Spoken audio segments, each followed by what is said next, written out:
Modomiki bandaga Alloh taolo duo qilishlik ilhomini berdimi, demak ijobat qilishi ham bor. Ya'ni Alloh duo qil deb ilhom berdimi qalbingizga, demak ijobat qilar ekan. Siz duoni qiling, sababini qiling. Alloh aytadi: "Va qala robbukum ud'uni astajib lakum."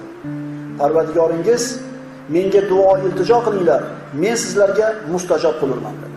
Alloh va'da beryapti birodarlar. Duo qilinglar, men ijobat qilaman. Bandalarim sizdan ey Muhammad, men haqimda so'rasalar, men ularga yaqinman. Menga duo qilgan paytlarida duogo'ylarning duosini ijobat qilaman. Bas haq yo'lga yurishlari uchun ular ham mening da'vatimga javob qilsinlar va menga iymon keltirsinlar. Men haqimda so'rasa ayting, men yaqinman. Duo qilsa ijobat qilaman. Ijobat qilishim uchun ular ham meni buyrug'imga labbay desin. Banda umid qiladi, duo qiladi, sababini qiladi, kutadi, duo albatta ijobat bo'ladi.